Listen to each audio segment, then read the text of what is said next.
Glória a Deus, amém? Deus está presente nesse lugar. E nós estamos muito felizes, não é verdade? Vamos falar: grandes coisas fez o Senhor por nós. E por isso estamos... Glória a Deus, Deus é maravilhoso. Estamos aqui nesse templo onde tudo começou. 100 anos atrás, a gente chega a arrepiar, não é verdade? A presença do Senhor aqui, a alegria de fazer parte dessa história, de estar aqui nesse momento, daqui a 120, 150, 200 anos, quando as próximas gerações, se Jesus não voltar, né? Talvez Jesus volte antes, e a gente quer isso. Mas se Ele não vier, as próximas gerações contarão que nós estivemos aqui, que nós cultuamos, que mesmo em tempo de terror, de pandemia mundial, de morte e desolação, nós estávamos aqui firmes, fortes, porque o Senhor é conosco. E a Ele toda honra, toda glória e todo louvor. Amém? Salva de palmas ao Senhor Jesus nessa manhã. Aleluia.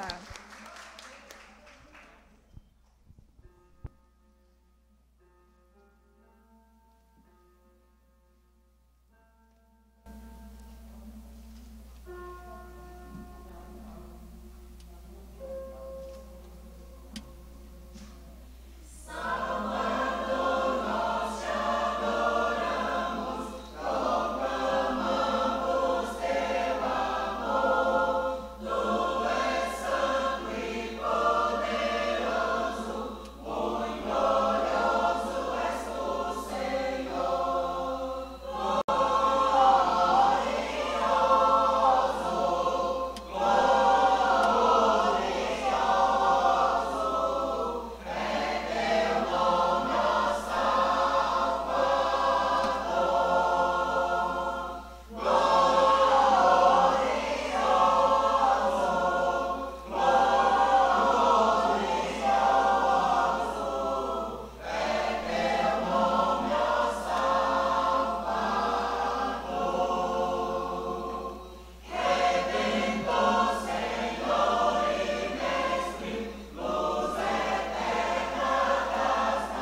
Aleluia. Somos felizes realmente porque a alegria do Senhor é a nossa força. Amém? Nós vamos continuar louvando a esse Deus lindo, vivo e poderoso. Agora nós vamos ter aqui os irmãos de algumas igrejas de Montes Claros que estão conosco nesta manhã para louvar ao Senhor. Amém?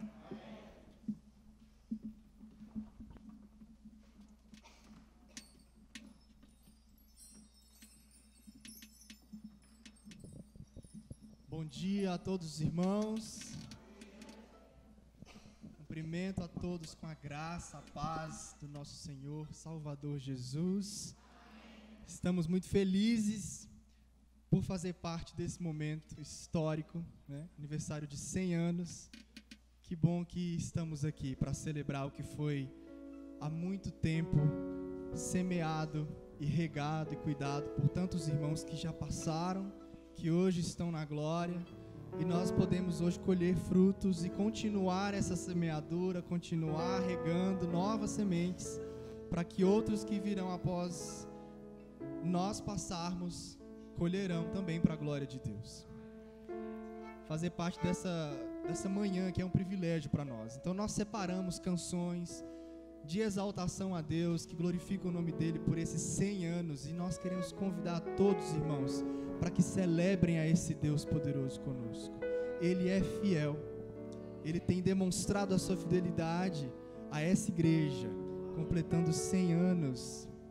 Nós temos muito para louvá-lo. Então, se você puder ficar de pé, nós vamos declarar juntos que o nosso Pai Celeste é fiel. Ele nunca muda, Ele nunca falha.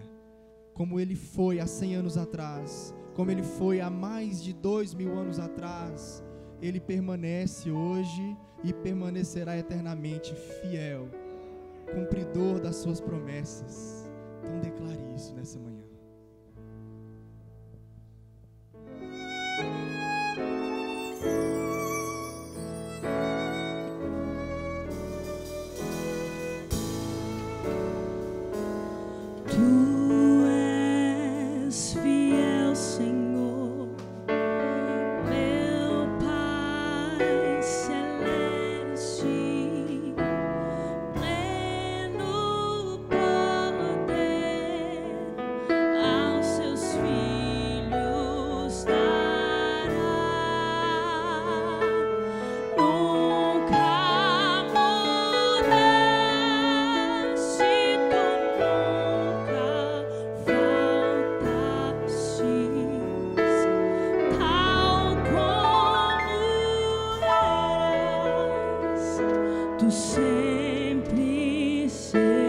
Pode declarar isso, Ele é fiel. Tu és fiel, Senhor. Tu és fiel, Senhor. Dia após dia, com bênção sem fim.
Vamos, além, declaramos: Tu és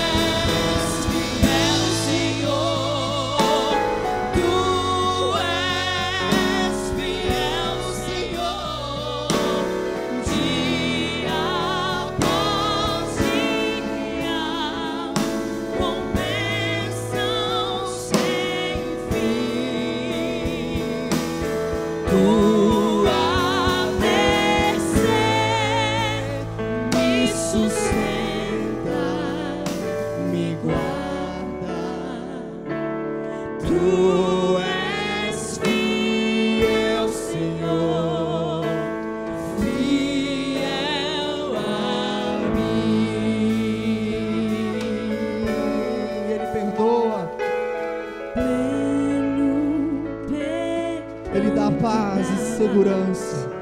Paz, segurança. Em cada momento Ele nos guia. Cada momento me guia. Ele nos dá esperança no porvir.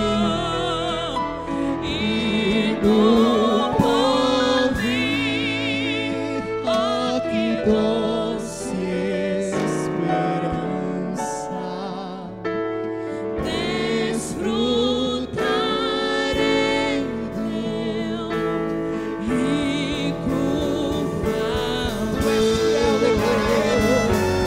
Tu és fiel, Senhor. Tu és fiel, Senhor. Dia após dia, com bênção sem fim.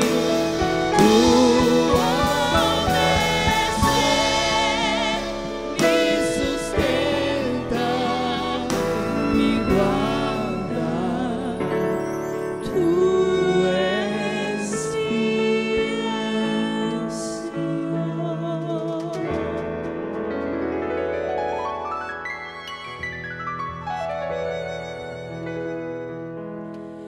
Fiel a mim.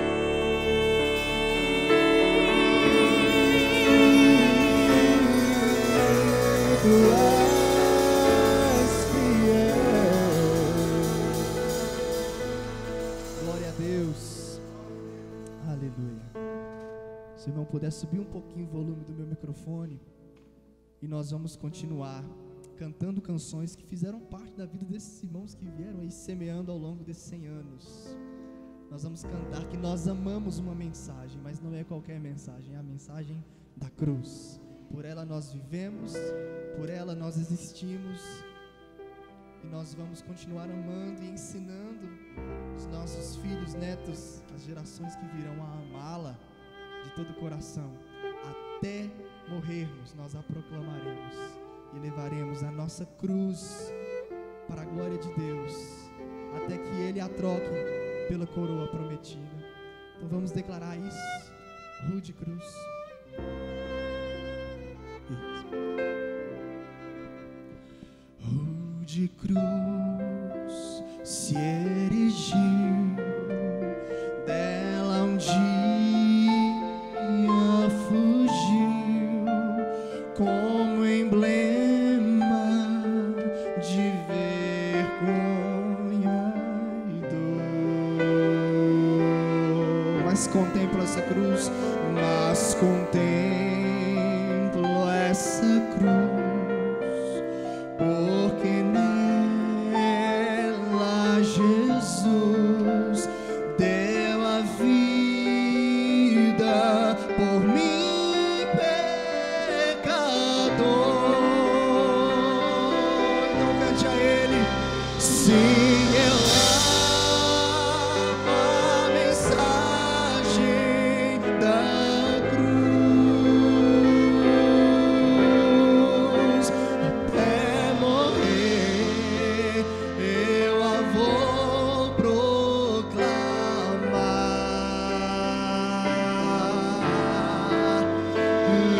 Levarei eu também minha cruz, até por uma coroa trocar.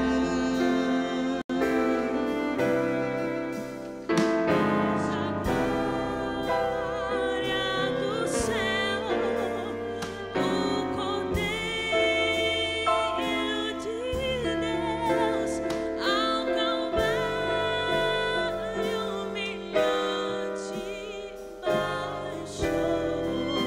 E essa cruz tem pra mim, declare. Essa cruz tem pra mim Atrativo sem fim, porque nela Jesus me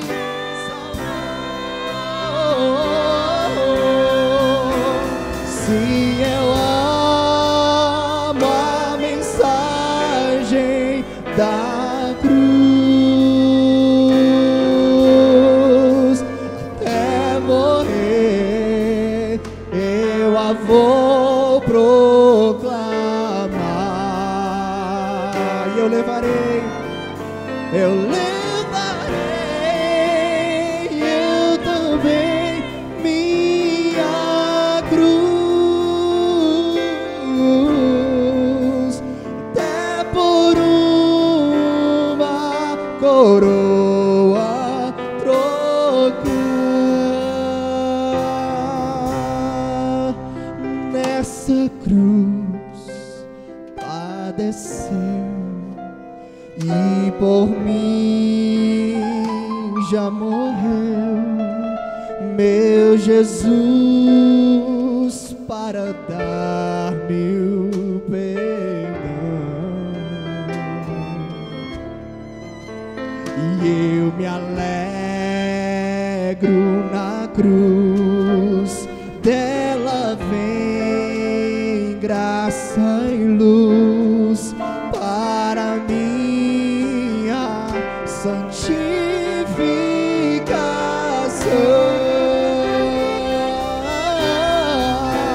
Sim, eu amo a mensagem da cruz, até morrer eu a vou proclamar.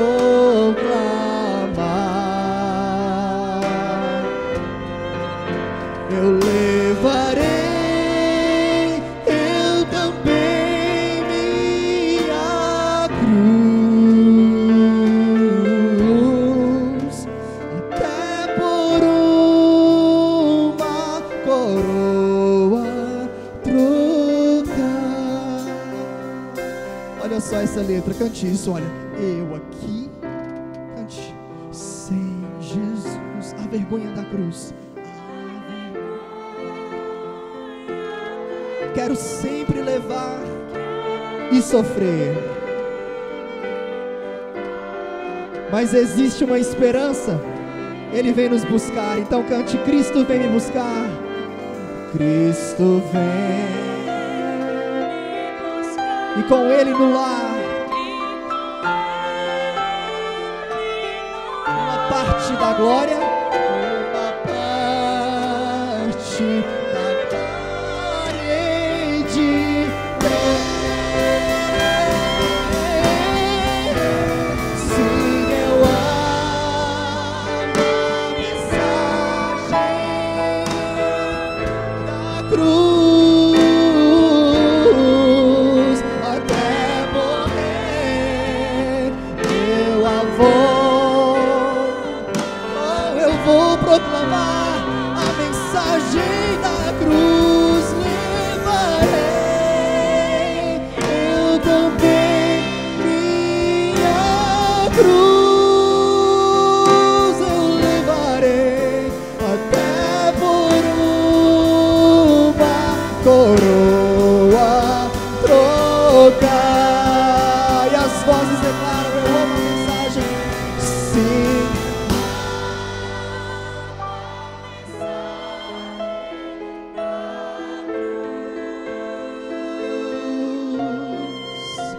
até morrer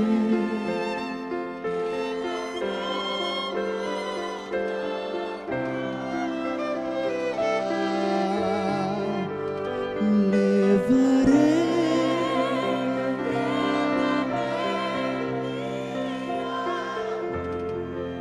Até por uma coroa trocar.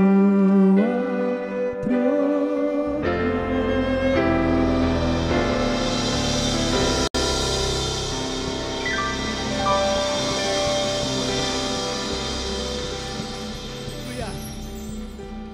Nós nos unimos aos céus nessa manhã, em festa, em adoração ao Rei dos Reis. Nós estamos vivendo uma festa, um momento de alegria, então nós vamos cantar isso também. O hino de número 411 do Cantor Cristão. Que alegria nesse dia, é o que expressa o que estamos sentindo aqui agora. Então nós vamos declarar isso. Então nós vamos, melhorou demais. Nós vamos declarar isso, que alegria, ó, cantemos pois com alegria neste grande e muito festivo dia. ver o que nos fez o Rei dos Reis. Amém? Cante isso para Ele.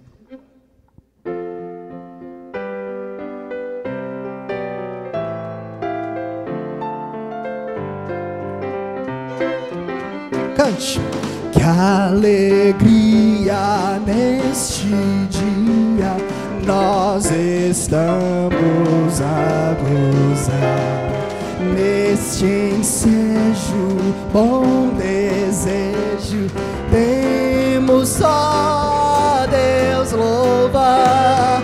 Ó, cantemos, pois com alegria, neste grande, muito festivo dia, vê o que nos fez o Rei dos Reis.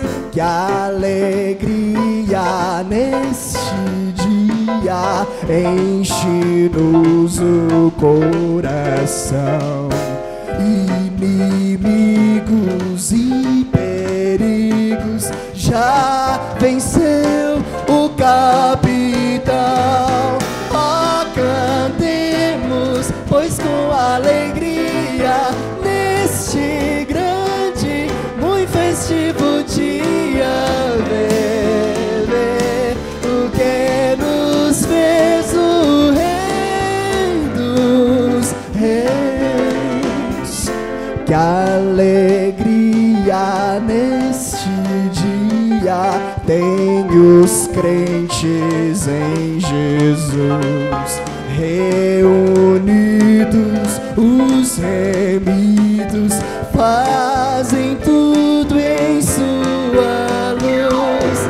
Ó, cantemos, pois com alegria, neste grande, muito festivo dia, vê o que nos fez o Rei dos Reis. Olha só. Deus glorioso, Deus bondoso, abençoa-nos aqui. Que esta igreja sempre seja consagrada só a ti. Ó, cantemos, pois com alegria, neste grande, muito festivo dia, vê o que nos fez o Rei dos... A igreja pode cantar aí, só cantemos. Ó, cantemos, neste grande, vê o que nos fez o Rei dos Reis.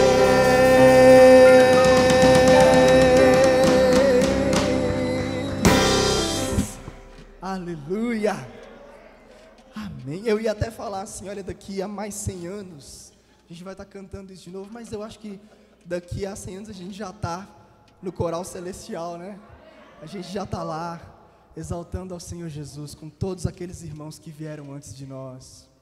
E eu olho para a igreja nessa manhã, eu enxergo um grande exército, um povo que está marchando para conquistar aquilo que ainda não foi conquistado para o reino de Deus. E Deus não precisa de nós, mas Ele conta conosco. Ele tem os seus projetos e está agindo em todo mundo e nos inclui, nos convida para fazer parte daquilo que Ele já está fazendo no mundo.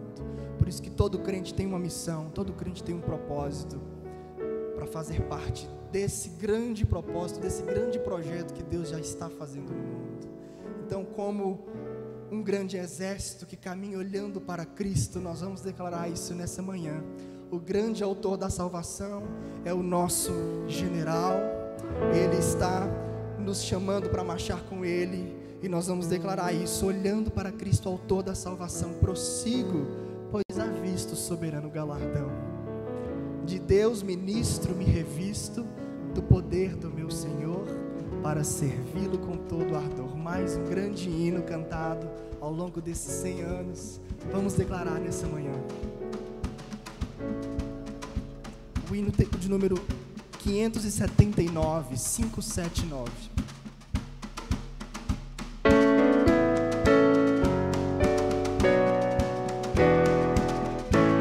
Cantemos.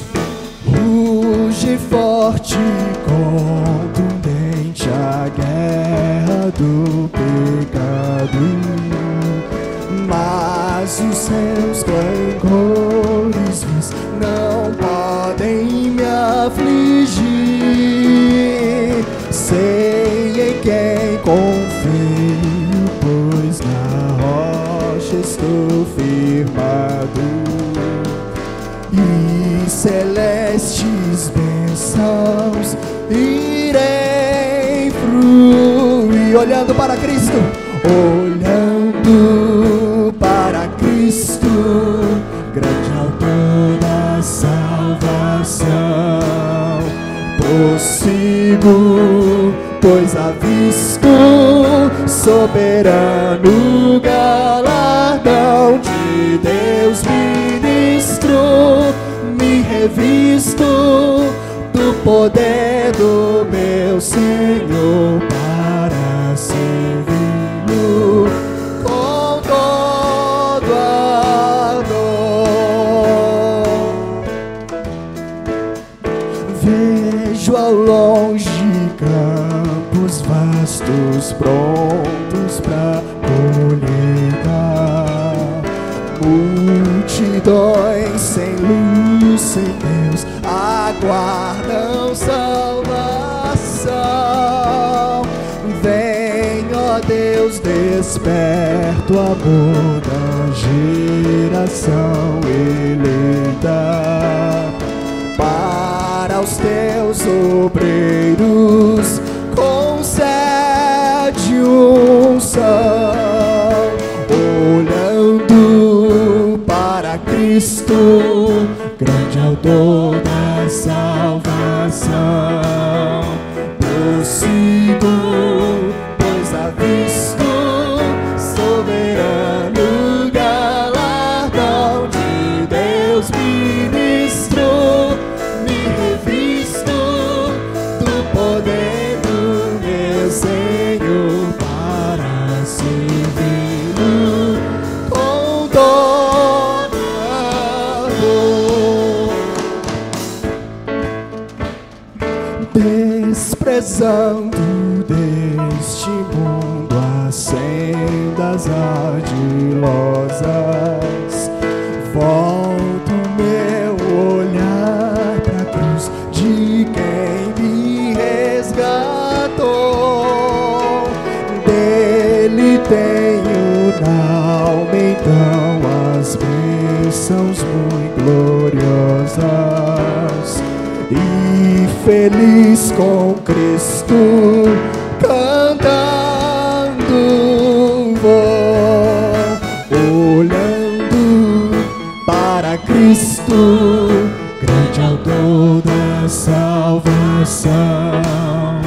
Prossigo, pois avisto soberano galardão de Deus ministro, me revisto do poder do meu Senhor para servi-lo com todo amor.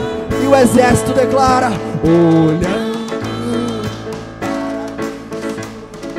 grande autor da salvação. Prossigo, pois avisto soberano galardão de Deus ministro, me revisto do poder do meu Senhor para servi-lo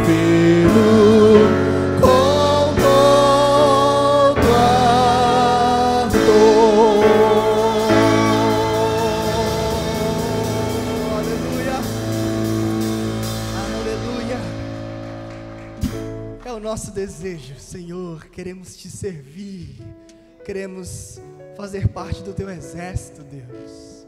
Nós entregamos ao Senhor cada uma dessas canções como uma oferta agradável, diante do trono do Deus soberano, do único Deus que existe e que ouve a nossa oração, que se inclina, como a tua palavra diz, para ouvir o clamor dos teus servos. Nós elevamos a ti, Pai, cada canção, cada palavra declarada aqui nessa manhã. Nós queremos olhar para ti, queremos reconhecer tu és o autor da salvação. Deus, assim como o Senhor nos trouxe até aqui, trouxe essa igreja ao longo de 100 anos, nós cremos que o Senhor continuará caminhando com eles a cada novo dia, a cada novo ano, até o dia de Jesus Cristo, até o dia em que a nossa cruz será trocada pela coroa. Nós aguardamos por esse dia, é a nossa esperança, Jesus. Fica conosco nessa manhã, fala ao nosso coração, pois nós somos um terreno fértil, onde a tua semente, ao ser lançada, frutificará para a glória do Senhor. Em nome de Jesus nós oramos, amém. Podem se assentar, queridos. Agora nós vamos continuar louvando ao nosso Deus e ouvi-lo através do seu servo, pastor Hugo Zica, da Igreja Batista de Bela Vista, em Belo Horizonte, que está conosco esse final de semana. Amém?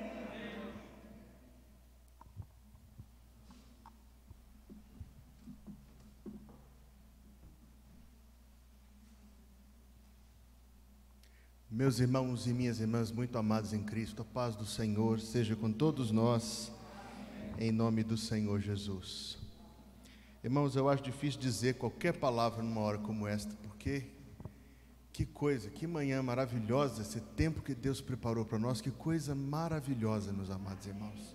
Eu me emociono, eu louvo a Deus, eu não sei dizer quantas vezes neste culto meus olhos marejaram de emoção, e eu quero, em nome de Jesus Cristo, louvar a Deus, meus amados irmãos, porque Deus permitiu eu participar disso aqui. É uma coisa, para mim, é um momento tremendo, tremendo. Eu cheguei aqui sexta-feira, eu subi nesse púlpito, brinquei com o Juscelino, porque me deu um arrepio na hora. Eu falei assim, meu Deus do céu, eu vou ficar muito emocionado de subir aqui. Eu imagino quantos servos de Deus passaram antes de mim aqui, para estar neste lugar e contar a mesma mensagem que eu tenho para dizer, e esta mensagem acompanhada pelo poder de Deus. O que a gente viu aqui, meus amados irmãos, um filme como este, meu Pai Celestial, isso é um testemunho, são as provas vivas de Deus entre nós. É glorioso isso, é uma coisa gloriosa do céu na terra, uma manhã como esta, com tudo o que ela significa e quantas provas da graça, do poder, da presença de Deus. Mas bem, eu devo dizer algumas coisas antes de começar a minha mensagem. A primeira delas é que eu tenho a alegria em Belo Horizonte de pastorear algumas pessoas muito amadas que são egressas desta igreja. Irmão Vantuil não é egresso daqui não, mas é quase como se fosse. Mas a irmã Renilza e a nossa princesa, a nossa linda Hélida, nesta manhã, eu tenho a alegria de ser o pastor dessa gente, meus amados irmãos. Olha que bênção para mim. E estar aqui nesta manhã, eu já falei desta Bíblia ontem, eu queria falar novamente, uma Bíblia maravilhosa, muito bonita, viu? Uma coisa, cumprimentar os irmãos, parabenizar por esse documentário que foi feito, que trabalho artístico, delicado, sensível à história, contando com muito amor, com poesia até, uma história tão bonita como esta. A gente tem que reconhecer isto, tem que parabenizar a quem pensou, a quem executou, porque nós sabemos que de quem fez isso exigiu muito carinho mesmo e muita dedicação. Eu também quero cumprimentar o coral, que coisa maravilhosa o coral que os irmãos montaram, a irmã Zelene e todos, parabéns, que Deus os abençoe. E esse pessoal desse louvor abençoado que nós tivemos, eu quero levar o número de vocês, viu? Não, por favor, esse pessoal, que coisa especial que eles prepararam para nós também, nesta manhã de domingo. Mas nesta manhã, embora eu esteja muito feliz com esta Bíblia, eu vou pregar numa outra Bíblia, que não é minha, mas me foi emprestada. Eu acredito que essa Bíblia já deve ter comparecido a muitos cultos aqui, porque em 1918, o Jurandir Freire presenteou a sua noiva, Januária Freire, com esta Bíblia, que não era Freire ainda, noiva não era Freire, né? Mas a presenteou em 20 de junho de 1918. Eu imagino que essa Bíblia já deve ter assistido muitos cultos aqui, talvez já tenha sido usada nesse púlpito, muito certamente foi usada neste púlpito. O meu texto é o capítulo 11 do livro dos Atos dos Apóstolos. E tendo encontrado o texto, você se colocará em pé.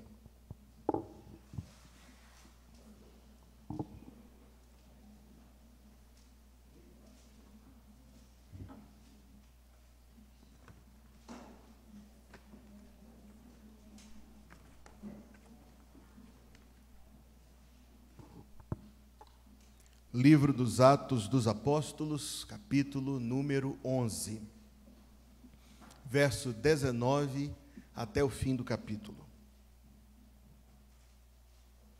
E os que foram dispersos pela perseguição que sucedeu por causa de Estevão, caminharam até a Fenícia, Chipre e Antioquia, não anunciando a ninguém a palavra, senão só aos judeus.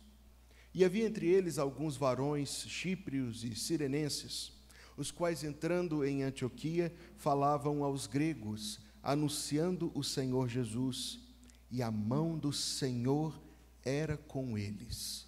E grande número creu e se converteu ao Senhor.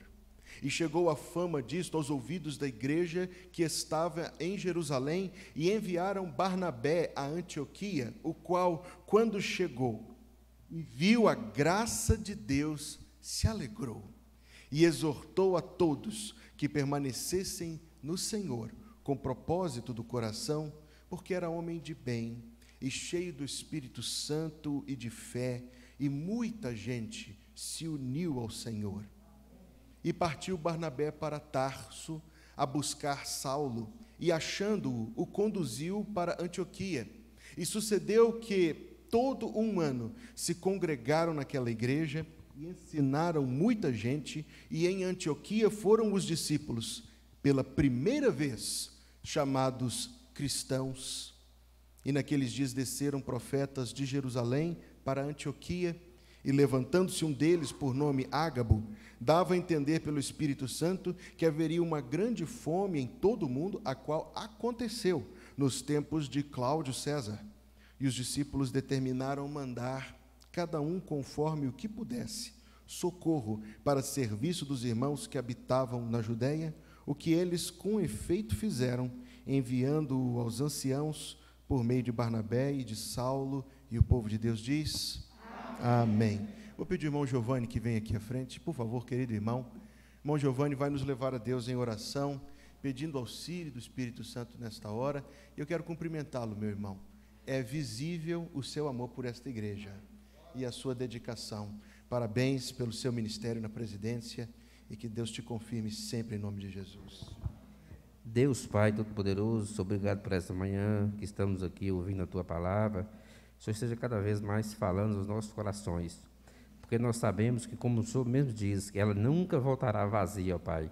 Esteja preparando os nossos corações para que possamos entender, compreender e vivenciá-la no nosso dia a dia, sabendo e compreendendo que o Senhor está conosco todos os momentos de nossas vidas, ó Pai.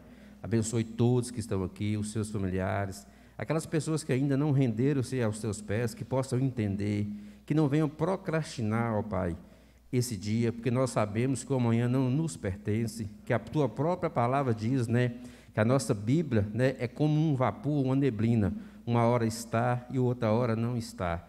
Que todos nós possamos estar preparados, que quando soarem as trombetas, nós possamos ouvir de Jesus, né?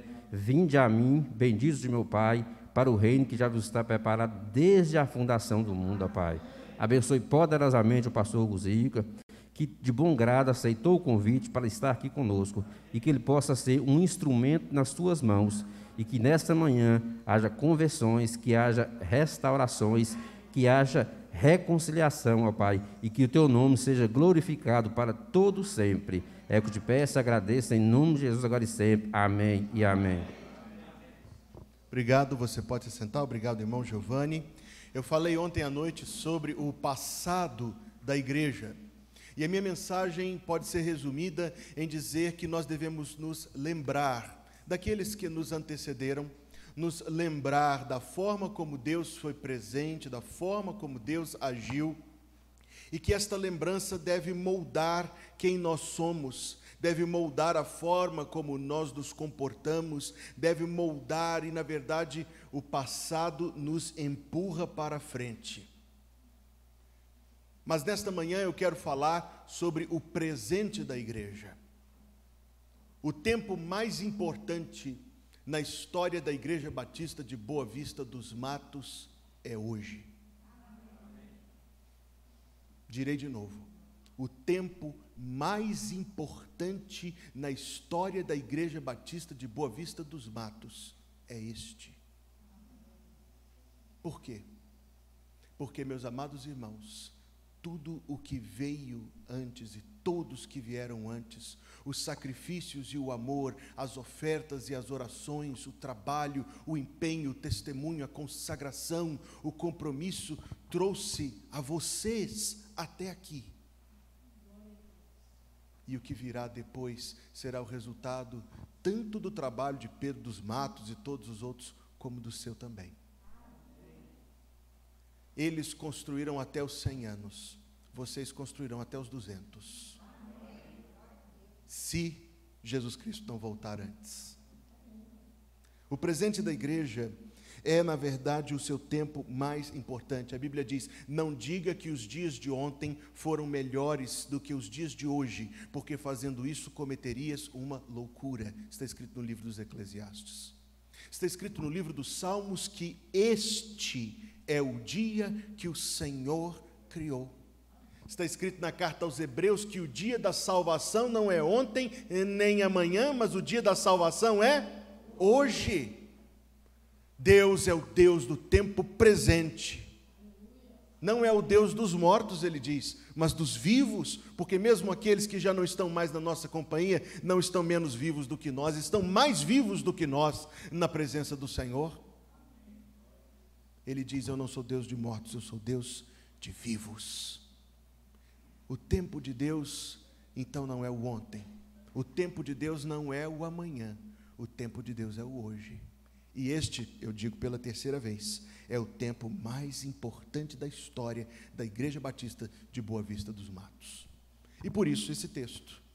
Porque se eu tenho que colecionar e eu tenho que ver entre as igrejas que aparecem no Novo Testamento, Éfeso, Filipos e Colossos, em Roma e nas 7 igrejas do Apocalipse, e todas aquelas pelas quais Paulo passou, e principalmente Jerusalém, a cidade onde o Espírito Santo veio, nenhuma igreja é destacada no Novo Testamento com tanta honra, com tanto brilho, como a igreja da cidade de Antioquia, a igreja que permaneceu fiel, a igreja que fez a vontade de Deus, a igreja que se tornou o centro. Os nomes dos jovens da igreja de Antioquia: Barnabé e Saulo de Tarso. Puxa vida, eu imagino que era a Igreja Batista de Boa Vista dos Matos daquele tempo, era a Igreja Batista de Antioquia.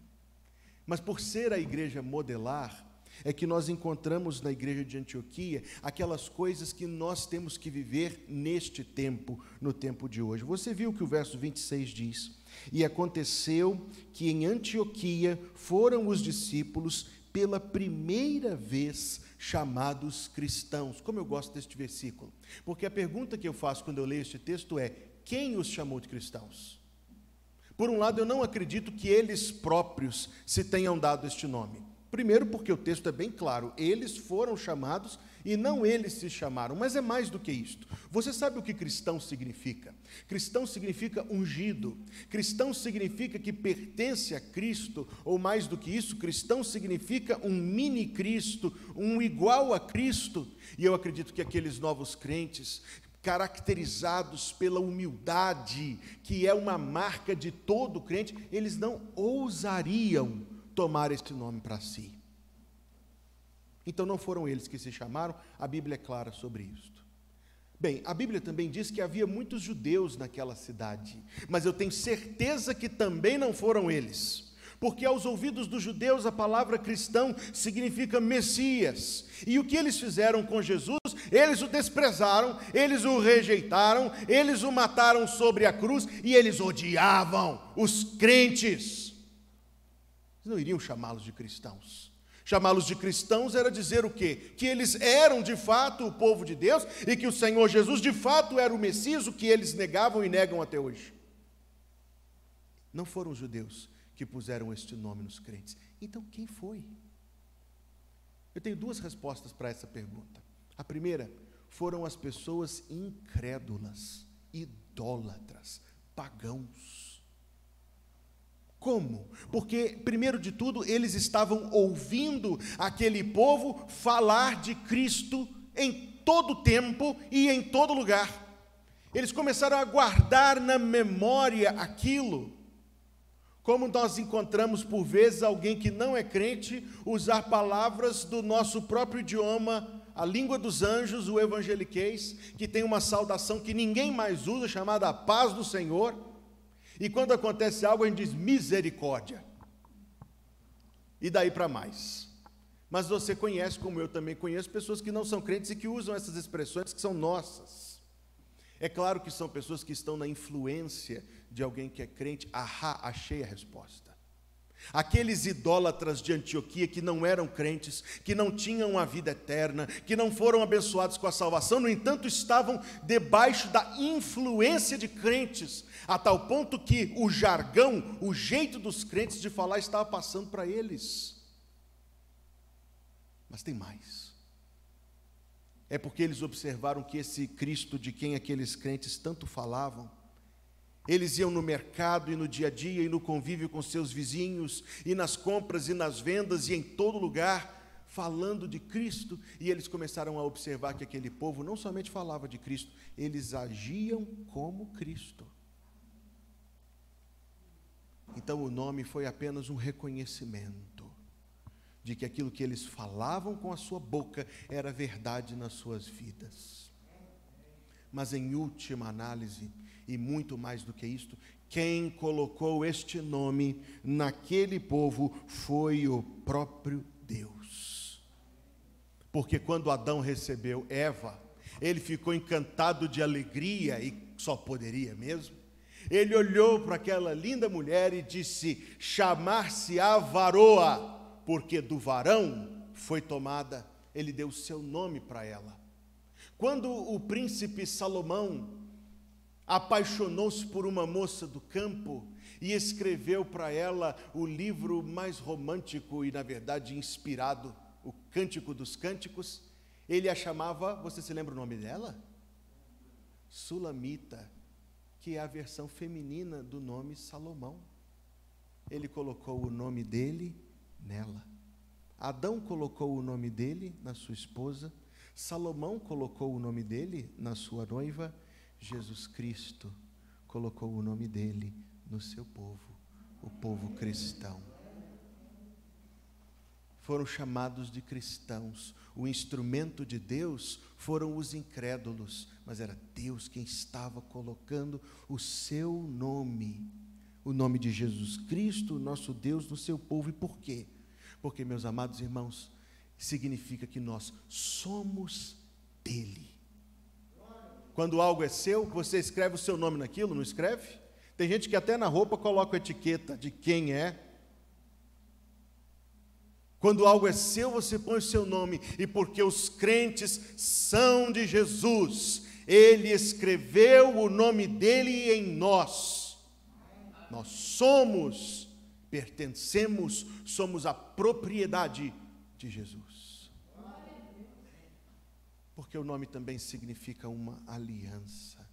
Eu trago no meu dedo anular esquerdo este anel.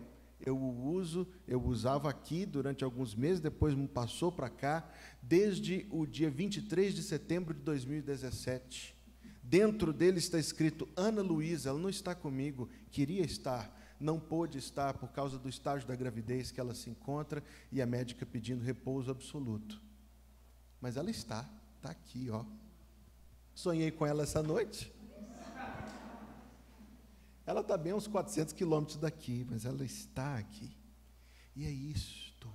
O nome de Jesus em nós é porque nós somos dele, mas porque nós estamos em aliança com ele. Ele deixou para nós promessas.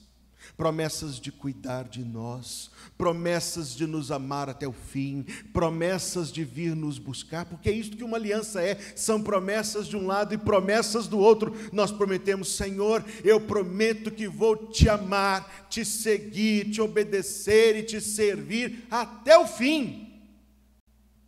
Ele é fiel, nós também seremos. É uma aliança que existe entre nós e Ele.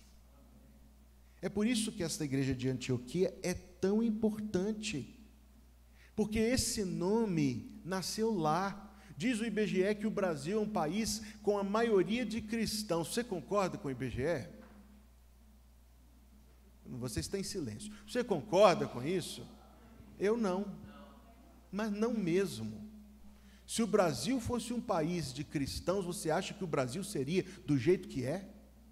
Você acha que teria um feriado de 4 dias, que agora diz que vão julgar lá para julho, porque passar e esquecer esse trem não esquece. Você acha que teria um feriado de 4 dias para ofender a Deus, se o Brasil fosse um país cristão? Misericórdia. Você acha que o Brasil seria um país dominado pelo crime, pela violência, do jeito que o Brasil é, se o Brasil fosse um país cristão? Mas não é mesmo, não é mesmo. Há cristãos no Brasil, aqui está uma parte deles. Há cristãos no Brasil, mas este alerta, meus amados irmãos, tem que estar vivo na nossa consciência, porque estava vivo na consciência do pessoal de Antioquia. Verso número 15: os que foram dispersos pela perseguição que sucedeu por causa de Estevão, caminharam até a Fenícia, e a Bíblia da Dona Januária está escrito Fenícia com PH, até a Fenícia, Chipre e Antioquia, mas note, não anunciando a ninguém a palavra, senão só aos judeus. Um erro grave é o que a Bíblia está nos dizendo. Note isto, porque isto é um erro gravíssimo. E havia entre eles alguns varões chíprios e sirenenses, os quais, entrando em Antioquia, falaram aos gregos, anunciando o Senhor Jesus, e a mão do Senhor era com eles, e grande número creu e se converteu. Por que Antioquia era uma igreja tão importante? E o que ela tem para dizer para nós hoje? É porque havia ali pessoas que estavam agindo, a mão de Deus era sobre eles, e eles estavam falando de Jesus para aqueles que não acreditavam em Jesus. E deixa eu dizer isto para que fique muito claro, eu sei que você sabe, a única razão, pela qual Deus não nos arrebatou quando aceitamos Jesus e nos deixou na terra por um breve tempo, a única razão é dar testemunho da graça de Deus. O que a gente está fazendo no mundo, meus amados irmãos? Ora, alguns vivem para este mundo, para o que neste mundo há, embora portem o nome de cristão, vivem como se não fossem cristãos, querendo colecionar riquezas, ou colecionar experiências, ou viver uma vida debaixo do aplauso deste mundo, e ser notáveis e grandes neste mundo, embora se digam portadores do nome de Jesus. Deixa eu dizer aos irmãos uma coisa: nós estamos neste mundo para evangelizar. Este é o propósito pelo qual Deus nos deixou aqui por algum tempo. Havia lá na igreja de Antioquia alguns que não anunciavam a ninguém a palavra, senão só aos judeus. Parece-me que tem um pouco de gente assim em todo lugar. São os que falam: não, esse pessoal de evangelismo, tarefa de evangelismo é com o ministério de evangelismo. Eu sou do coral, eu vou ensaiar para cantar lá no céu. Agora esse pessoal aí, eu não sou desse ministério, eu sou da escola dominical. Ou então, como eu ouvi uma vez, e até hoje eu estou engasgado com isso, eu perguntei: irmã não vai no evangelismo não? Ela falou: não, pastor, isso não é meu dom. Rapaz, a menina estava toda doida, não entendeu nem o começo da lição. Eu falei: gente, evangelismo, você sabe disso, não é dom, é ordem. Não é um ministério, é praticamente um dever dos cristãos. Eu tentei trazer e acabei esquecendo, eu ia pôr aqui ao meu lado uma latinha vermelha de um refrigerante chamado Coca-Cola. Você conhece Coca-Cola? Que pergunta. Aqui tem Coca-Cola para tomar? Não. Hoje não. Mas eu sei que se a gente procurar, a gente acha. A Coca-Cola, você sabia que 97% da população mundial já ouviu falar de Coca-Cola? Você sabia que 72% da população mundial já viu uma lata ou garrafa de Coca-Cola? Você sabia que 51% das pessoas que habitam no planeta Terra já tomaram Coca-Cola? A Coca-Cola começou em 1886 e ela já conseguiu chegar a 97% do mundo. A pessoa de quem eu ouvi esta informação disse o seguinte: se a missão de evangelizar tivesse sido dada à Coca-Cola, a missão já estaria cumprida. Eles por dinheiro e para ganhar dinheiro.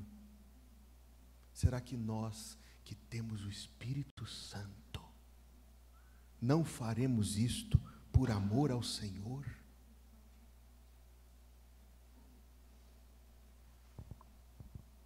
Tem gente que não crê em Jesus aqui ainda?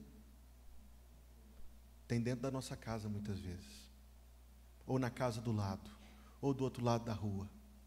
Ainda tem muita gente aqui que não conhece Jesus. E é por isso que essa igreja ainda está aqui. E é por isso que você está aqui. Quando alguns abriram a boca e começaram a falar, o verso número 21 é claro: a mão do Senhor era com eles. Eu sei que você já ouviu falar de um homem, um missionário chamado Hudson Taylor. Hudson Taylor foi um herói da fé, como os heróis da fé que vieram para cá. Hudson Taylor abandonou tudo. Quando ele embarcou no navio, ele falou com a esposa: despede do seu pai que você nunca mais vai vê-lo. Olha isto. E ela nunca mais o viu mesmo. Foram para a China e ela morreu lá assim que chegaram. Poucos anos depois ele voltou.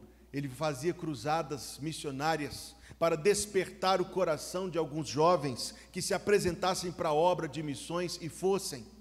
E numa igreja onde ele deu seu testemunho, pregou, e na hora do apelo, ninguém, todo mundo olhando para ele com aquela cara de tacho. Ninguém veio. Somente um rapaz saiu do banco e foi até a frente se apresentar para a obra missionária, mas era um rapaz manco. Ele arrastava uma das pernas. E ele foi chegando devagar e com dificuldade à frente da igreja. O nome dele era George Scott. O pastor perguntou: por que é que você quer ir para a China? Ele respondeu: porque esse tanto de gente aqui, ninguém está indo. Então eu vou. E ele foi. E com a perna arrastando, ele falou de Jesus. E ganhou gente para Jesus ali. Meus amados e queridos irmãos, a gente tem que ir. Não dá para ficar deitado eternamente em berço esplêndido, ao som do mar e à luz do céu profundo. Não dá mesmo, não. A mão do Senhor vai ser com a gente. A gente fala de Jesus. O Espírito Santo trabalha no coração das pessoas. E as pessoas ainda serão salvas. Porque a mão do Senhor não está encolhida para que não possa salvar. Outra coisa sobre a igreja de Antioquia, verso número 22, e chegou a fama disto aos ouvidos da igreja que estava em Jerusalém, e enviaram Barnabé a Antioquia, o qual, quando chegou e viu a graça de Deus, o que Barnabé fez? Ele se alegrou, igual nós estamos alegres aqui hoje, por ver a graça de Deus na vida de cada pessoa, na história maravilhosa desta igreja. Ele se alegrou, mas em seguida ele exortou. Ele não deixou que a alegria tirasse do seu foco, que havia algo ainda a ser feito. Ele os exortou a que permanecessem a que todos permanecessem no Senhor com propósito do coração, porque era um homem de bem e cheio do Espírito Santo e de fé. E em resposta, como termina o verso número 24, muita gente se uniu ao Senhor. A igreja está aqui, Bela Vista. Boa Vista dos Matos, é bela também. Está aqui para evangelizar, e Boa Vista dos Matos está aqui para cuidar de outros crentes.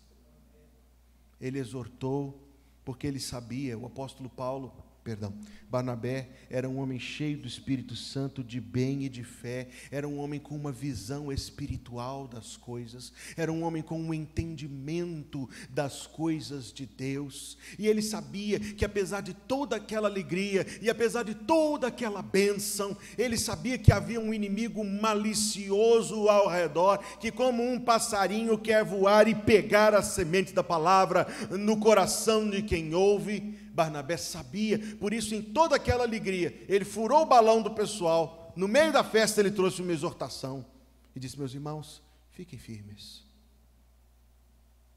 Barnabé é um modelo do ministério da igreja, o ministério de cuidar de quem é dela, cuidar, meus amados irmãos, do bom estado da fé e do ânimo, e todos nós aqui podemos dar testemunho de quão bem faz, e como é bom, quando alguém nos faz uma visita, ou no tempo de hoje, um telefonema, apenas para saber como a gente está, um irmão em Cristo, para nos animar na caminhada. Não é bom? Quando alguém te diz: estou orando por você, é maravilhoso. Coisas simples como estas, até pequenas, mas que, no entanto, são instrumentais nas mãos de Deus, para que o corpo de Cristo continuasse firme. E em seguida, naqueles dias, eu li o verso número 25, e partiu Barnabé para Tarso, a buscar Saulo, e achando-o, o conduziu para Antioquia. Há uma outra lição aqui para nós, é porque quando Saulo de Tarso se converteu, ele enfrentou um número de problemas. Você já reparou isso? Primeira coisa que aconteceu, ele ficou cego durante 3 dias. Se você não acha que isso é uma provação, porque quando ele ficou cego, ele não sabia que ia ser só por 3 dias. A bem da verdade, era para o resto da vida. Em segundo lugar, ainda que tenha sido curado, ele enfrentou o preconceito da parte de outros crentes. Você acredita nisso? Não abriram lugar para ele na igreja, achando que ele era um falso convertido, que estava ali para espioná-los. Misericórdia. E ele resistiu, ele suportou isto, e depois ele ainda teve que enfrentar a perseguição na cidade onde ele tinha se convertido, a cidade de Damasco, e de lá ele fugiu para ir para a cidade natal, a cidade de Tarso, voltar para o conforto da família, e nos parece que ele ficou ali durante alguns anos. Barnabé pensou: mas que desperdício, deixar este homem que viu o Senhor Jesus ressurreto, escondido, não se acende a luz e se coloca debaixo do alqueire, irmão Saulo. O texto diz que ele foi lá buscá-lo, e esta palavra diz que ele teve que procurar mesmo, igual quando a gente está procurando a carteira de identidade, que ele não lembra onde pôs, e sai vasculhando e revirando gaveta até achar danada. E ele o achou, e tendo-o achado, o conduziu para Antioquia. Veja o que aconteceu não mais do que 1 ano depois, no capítulo 13, verso número 1, e na igreja que estava em Antioquia, havia alguns profetas e doutores, a saber, Barnabé e Simeão, Níger, e Lúcio Cireneu, e Manaém, que fora criado com Herodes o tetrarca, e Saulo. E servindo eles ao Senhor e jejuando, disse o Espírito Santo: apartai-me a Barnabé e a Saulo para a obra que os tenho chamado. Então, verso número 3 do capítulo 13, jejuando e orando e pondo sobre eles as mãos, os despediram. Esse tal de Barnabé lembrou de um irmão que ninguém tinha notícia há muito tempo, foi atrás dele. Ora, quantos outros diriam: pastor, esse tal aí de Saulo, não sei, pode excluir, isso aí não parece na igreja, ninguém nem tem dar notícia dele, exclui logo, tira aí. Quem poderia até criticar, mas ele falou: não, eu vou atrás desse irmão. Não se acende a luz e se coloca debaixo do alqueire. Ele foi atrás, ele abraçou o irmão, ele o levou de volta para a igreja, e foi por causa disto que a maior cidade do Brasil se chama São Paulo. Saulo de Tarso talvez teria vivido os próximos anos em obscuridade, teria vivido uma vida muito mais tranquila, não resta dúvida, mas não era isso que ele queria, não. Você está percebendo o que eu quero frisar aqui com toda essa história? O papel de um homem nem tão conhecido assim, chamado Barnabé, que foi lá e abraçou um crente que estava entristecido, e trouxe aquele crente de volta, e firmou aquele crente na igreja, e aquele crente se tornou o maior missionário de todos os tempos. Você pode fazer a mesma coisa. você pode e deve amar o seu irmão e a sua irmã. Você pode e deve orar pelo seu irmão e pela sua irmã. Existe, infelizmente, mas esta é a realidade, muitos crentes que atravessam períodos difíceis na fé, tropeçando, escorregando, caindo. Os outros crentes irão levantá-los. Em nome de Jesus, nós iremos levantá-los.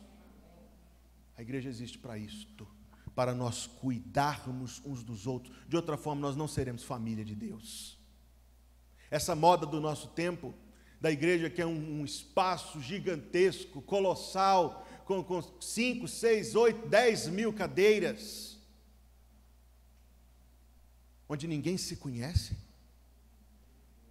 onde ninguém cuida um do outro, onde a única relação que a pessoa tem com o pastor é esta, a metros e metros de distância, num telão, só vendo. Ele não sabe meu nome, ele não ora por mim, ele nunca me viu.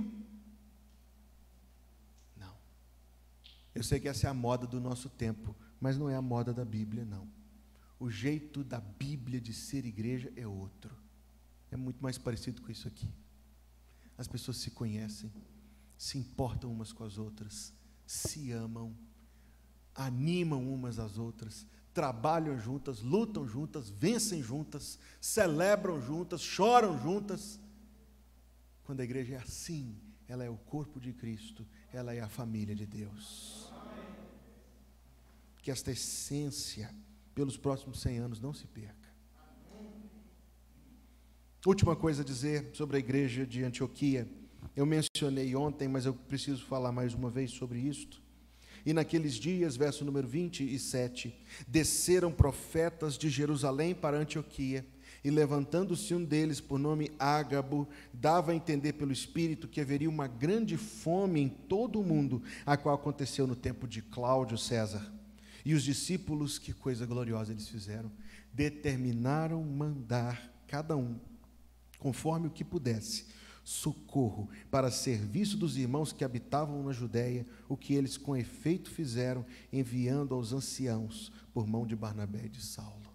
Sabe por que eles foram chamados cristãos? Em primeiro lugar, porque eles evangelizavam. Em segundo lugar, porque eles cuidavam uns dos outros. E em terceiro lugar, porque eles amavam, não de palavra nem de língua, mas de obras e de verdade. Uma vez eu estava numa dessas cruzadas que vem muitos americanos. Sempre eu estou envolvido, sempre eu estou ajudando, sempre eu estou participando. E meu pai, que não é crente, estava dirigindo o carro onde estava eu, um outro pastor e outros 2 irmãos evangelistas. Aquele irmão me perguntou: seu pai é crente? Eu respondi: não. E ele, da forma mais bruta, truculenta, mal educada, grossa e descabida, falou de Jesus. Ele disse ao meu pai que se meu pai não aceitasse Jesus naquela hora, ele corria o risco de morrer naquela hora e ir para o inferno. É verdade? É claro que é verdade. É tanto é verdade que isso está no meu coração todos os dias e na minha oração todos os dias. Mas no meio da conversa, já não estava bom, ele ainda disse assim para o meu pai, porque ele viu que o clima estava ruim, ele disse assim: eu estou dizendo isso porque eu te amo. Aí ele estragou o trem todo. Sabe por quê? Antes de falar de amor, a gente tem que mostrar amor. Antes de falar de amor, a gente tem que mostrar amor. Você quer falar de Jesus para alguém? Fale para todo mundo, mas que as suas palavras sejam acompanhadas de obras que mostrem quem é Jesus na sua vida. Eu fico, todas as vezes que eu passo por esse texto, todas as vezes que eu lembro disso, eu fico admirado com a atitude desse pessoal aqui. Porque a notícia foi: tem uma fome vindo, e eles não pensaram neles, eles pensaram em outros. E um crente é assim, ou pelo menos deveríamos ser assim. Eles se levantaram uma oferta, mas não para encher a própria despensa. Eles levantaram uma oferta para encher a despensa dos outros. E nós fazemos isto, todas as igrejas batistas fazem. Porque todo domingo a gente tira oferta. Mas não é oferta para a gente... claro que a gente faz muita coisa, e a administração requer, a gente cuida da propriedade, a gente faz beneficência, a gente paga o salário do pastor, mas a gente sabe que boa parte daquilo vai para missões mesmo. Você não sabe disso? A gente sabe. Todo domingo cai um pouquinho, reparte, divide, envia e vai lá fazer a obra de Deus.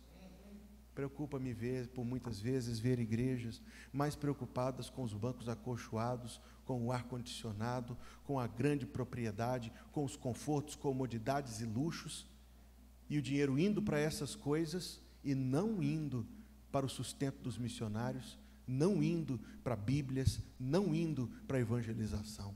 Um pessoal desse está com a cabeça no lugar errado e o coração também.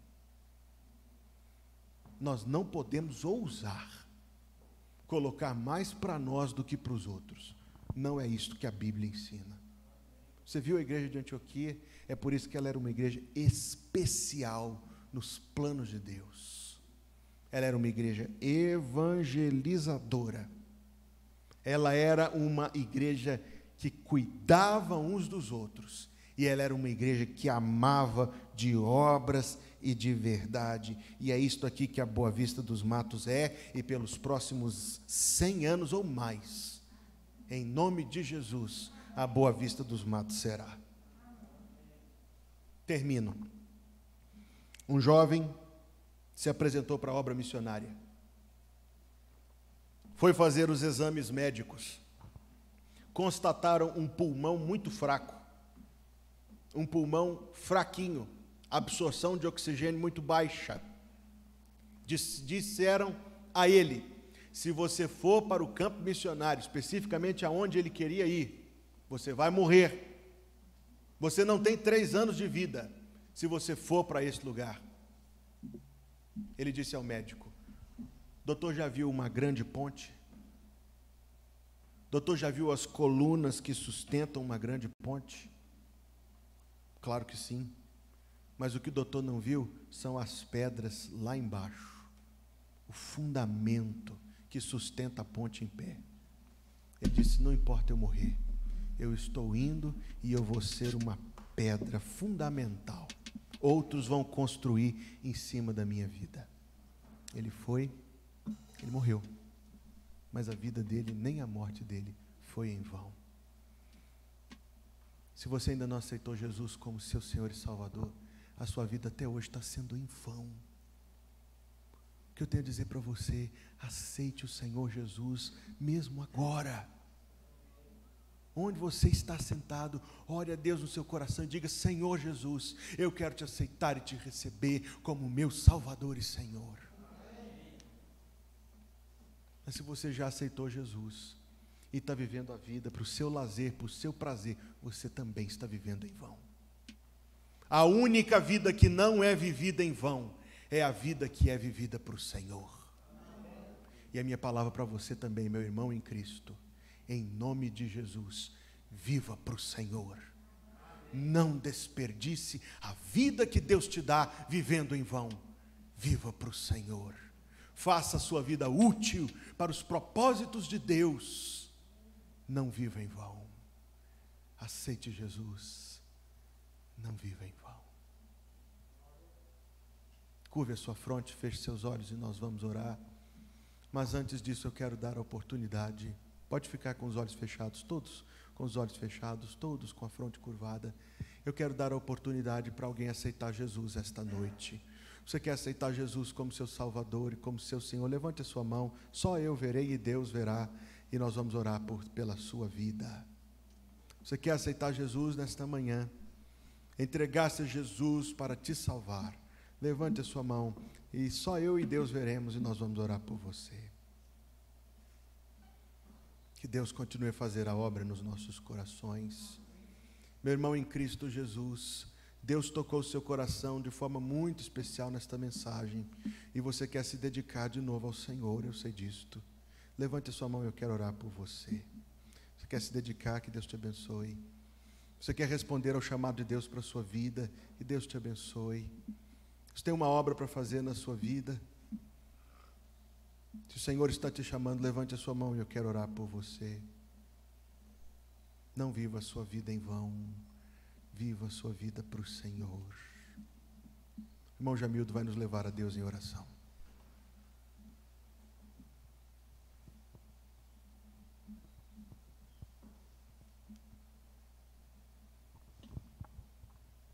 Deus Pai, ó poderoso Senhor, grandiosas são as suas obras em nosso meio e grandes coisas tem realizado em nossos corações. Te agradecemos, te louvamos e te exaltamos, Senhor, porque até aqui a tua mão nos sustentou. Amém. E a nossa fé, firmada na rocha verdadeira que é o teu nome, nos faz, Senhor, fortes para crermos que, por mais e mais anos, a tua presença será uma realidade nesta região, nessas vidas e nestes corações.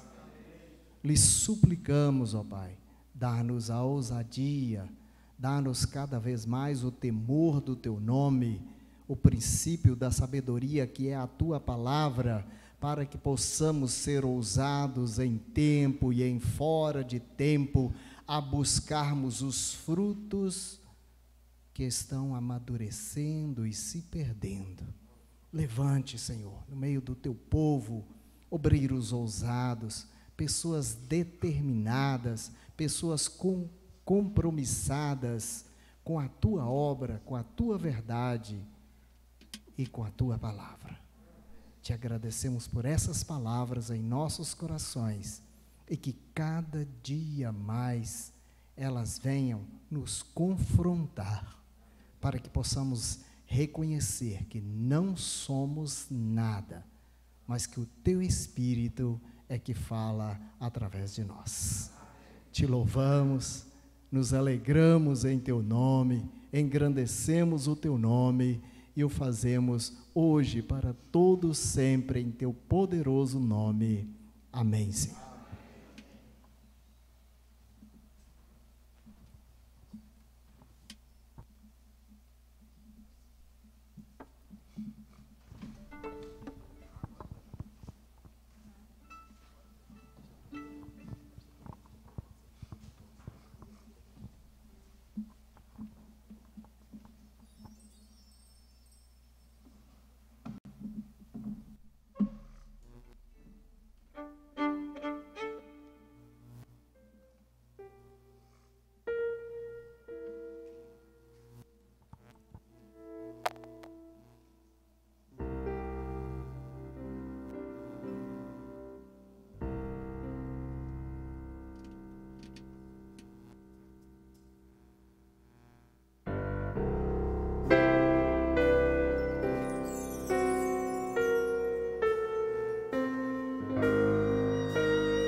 Glória a Deus.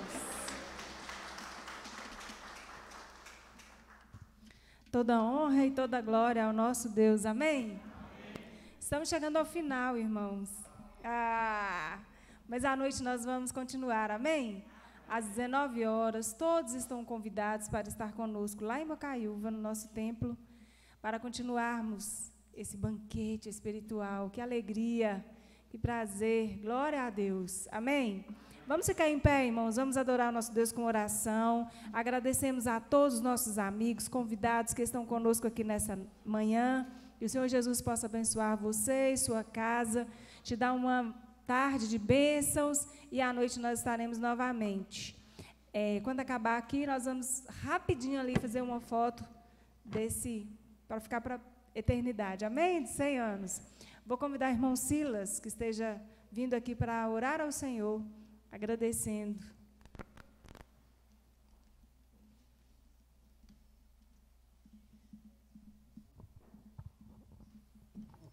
Querido Pai, Deus Todo-Poderoso, nós te louvamos e a ti rendemos graças pelas muitas bênçãos que o Senhor tem nos dado. Agradecemos, ó Pai, nesse momento, por esse bom tempo que nos deste para aqui estarmos reunidos com o propósito de prestar a Ti a nossa adoração na forma desse culto. Nós agradecemos pela cobertura plena que nos deste do Teu Espírito Santo em todas as atividades. Glória ao Senhor por todos os Teus filhos. Agora, Pai, vamos estarmos de volta para os nossos lares. Pedimos a Tua proteção. Abençoe a cada um que o Senhor trouxe aqui, com todas as bênçãos que necessitam. Nós pedimos em nome de Jesus e agradecemos em nome de Jesus. Seja para a glória desse nome, segundo a Tua vontade. Amém.